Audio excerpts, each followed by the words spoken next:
Assalamualaikum warahmatullahi wabarakatuh. Salatu wassalamu ala rasulillah, amma ba'du. Apa-apa saja sih gangguan jin itu? Seperti apa saja? Itu ada 3 macam. 3 macam tuh gangguannya pada jiwa. Yang kedua itu gangguan pada ibadah. Dan ketiga itu gangguan pada fisik. Nah, Oke, kita bahas satu persatu. Contoh-contohnya ya.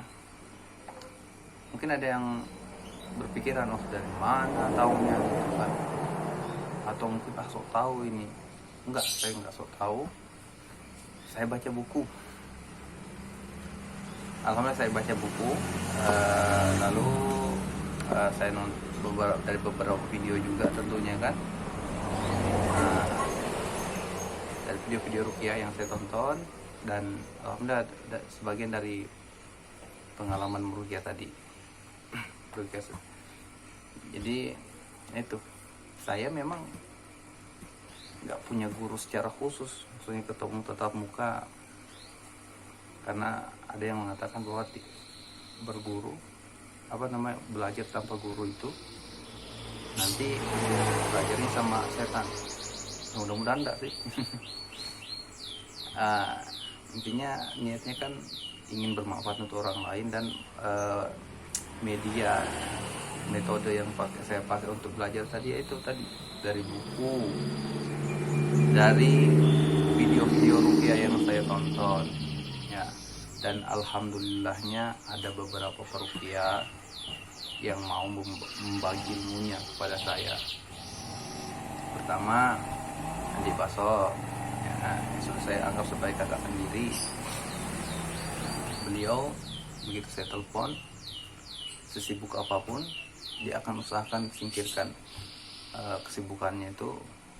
Ketika saya bilang, "Deng, ini masalah ruqyah ini." Beliau semangat menjelaskan.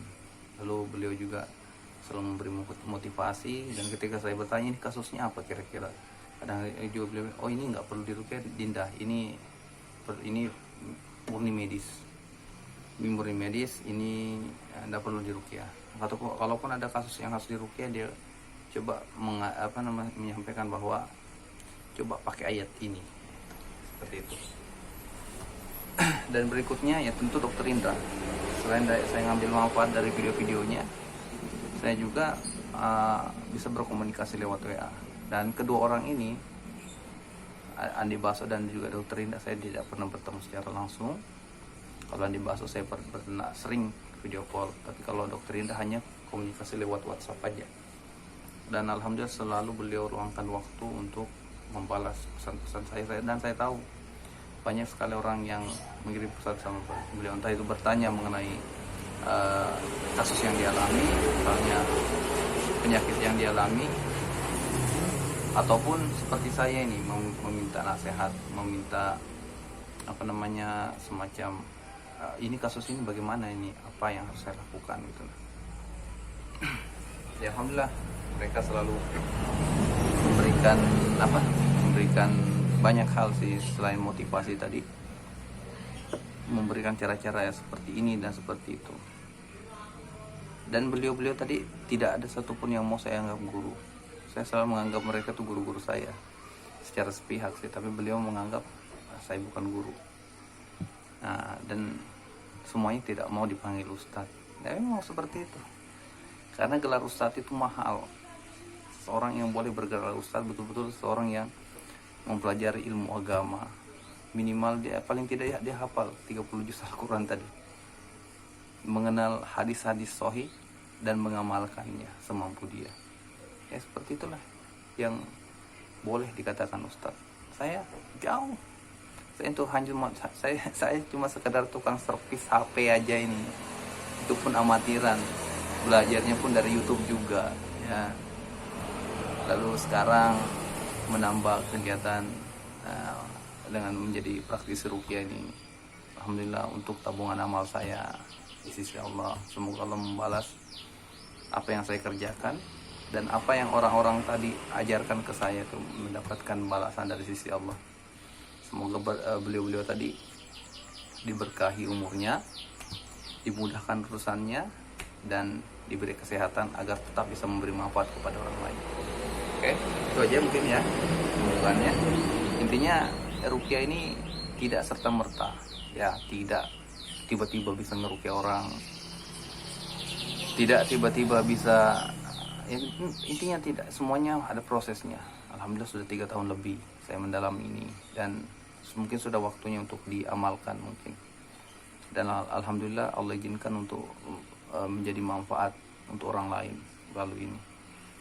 Karena ruqyah hanyalah bacaan Al-Quran yang dibacakan, tidak akan bermanfaat.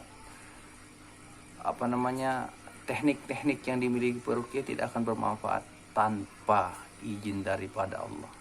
Makanya selalu diajak untuk bertawakal kepada Allah. Peruqyah juga bertawakal kepada Allah. Begitupun pasien tadi diajak bertawakal kepada Allah. Nah, dan jika Anda ingin diruqyah, seandainya Anda ada minat diruqyah, jangan minta diruqyah itu hanya untuk sekadar coba-coba diruqyah, pengen merasakan pengalaman diruqyah seperti apa, tapi betul-betul ingin menjadikan ruqyah itu sebagai jalan ikhtiar Anda untuk sembuh dari penyakit yang Anda derita, Anda rasakan selama ini, gangguan yang Anda rasakan selama ini. Karena beberapa orang begitu penasaran, ya apa sih belum diruqyah itu bagaimana, meskipun dengan tadi penasaran tadi, Allah menunjukkan kuasanya dengan misalnya reaksinya ada yang muntah, misalnya ada tiba-tiba bergerak di badannya, dan banyak hal lagi reaksi-reaksi yang sebenarnya kami juga tidak mampu memberikan memberikan penjelasan mengenai itu. Hanya saja seperti itulah reaksinya ketika dibacakan Al-Quran. Jadi pertama niatnya dulu, karena ingin sembuh, berikhtiar dengan Al-Quran dan minta kepada Allah. Itulah yang selalu ditekankan peruqyah, bertawakal kepada Allah. Oke, ini tadi kita lanjutkan pembahasannya ya, mengenai apa saja gangguan itu seperti apa saja, macam-macam gangguan itu seperti apa saja. Karena yang pertama gangguan jiwa, gangguan pada jiwa, bukan gangguan jiwa, gangguan pada jiwa, misalkan emosi. Orangnya awalnya sebelumnya bukan orang yang temperamen, tapi tiba-tiba gampang emosi, gampang marah, apa-apa marah aja. Jadi berikutnya sering ragu, ada was-was itu bisikan. Mungkin lebih tepatnya bisa buka qul a'udzu birabbin nas, kan disitu ada tentang was-was. Cemas berlebih, lalu ketakutan, paranoid. Maksudnya begini, gampang takut pada hal-hal yang nggak perlu ditakutkan sebenarnya. Takut tempat gelap, takut posisi sendiri contohnya. Lalu lupa parah. Orang itu kan pelupa nih, lupa biasa ya kita lupakan, tapi ini pelupanya parah. Bahkan nggak sadar nyari HP yang dia pegang. HP ku di mana ya? Ternyata HP yang dia pegang selama ini. Itu sebagai contoh yang lupa parah. Lalu sulit fokus, diajak bicara fokusnya kemana-mana. Intinya kadang ya pokoknya gitu loh. Depresi berlebihan, termasuk depresi itu kan sedih yang berlebihan. Lalu yang keren tapi tidak keren sebenarnya indigo itu kasusnya sebenarnya jin nasab. Nanti akan kita bahas mengenai jin nasab. Dan tiba-tiba bisa mengobati orang itu tidak lucu sih sebenarnya. Lihat dari mana dan bagaimana. Cuma benar mimpi, tiba-tiba bangun-bangun, tiba-tiba bisa mengobati orang. Ketahuilah itu jin nasab. Wallahu alam, tapi itu jin nasab. Insya Allah itu jin nasab. Bahkan mampu meramal. Misalnya bisa melihat masa depan, bisa melihat hal gaib, bisa melihat jin yang nempel di badan orang. Lalu ya banyak masih, cuma sementara itu. Terus yang kedua itu gangguan pada ibadah,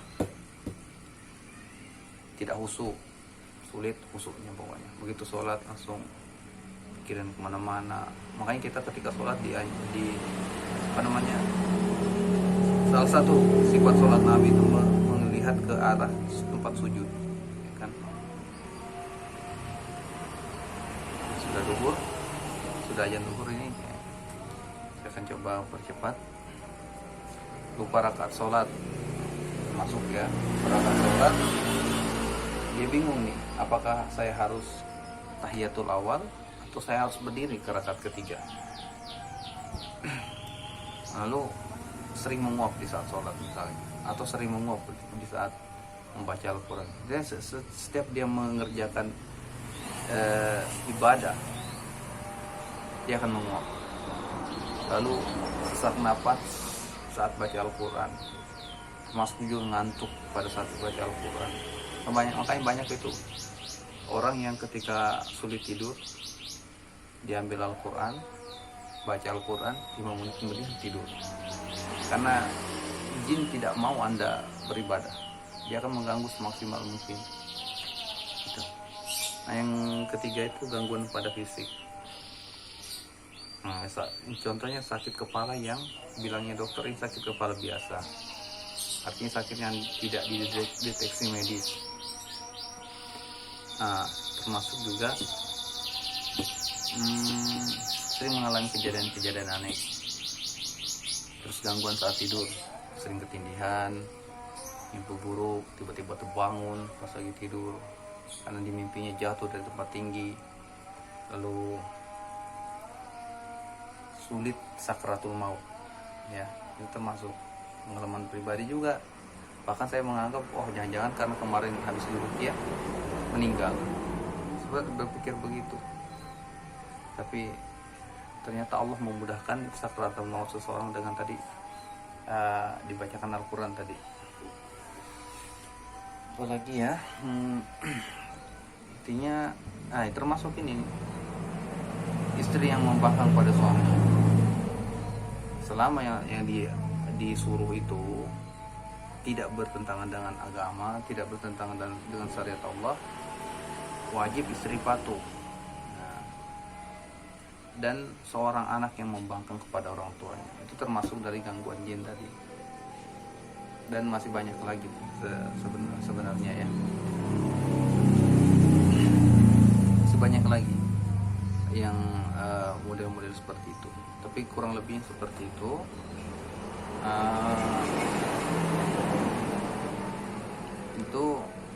Itu kembali kepada Anda. Kembali kepada Anda. Jika Anda memang merasa bahwa saya perlu diruqyah, silahkan, tapi luruskan niat. Kalau Anda merasa saya cuma perlu ruqyah mandiri lah, kalau hal-hal seperti ini, itu lebih baik. Nah, ruqyah mandiri harus menjadi pilihan utama Anda. Ketika sudah tidak mampu mengatasi itu, silahkan cari ruqyah yang syar'i. Dan ini sudah azan duhur.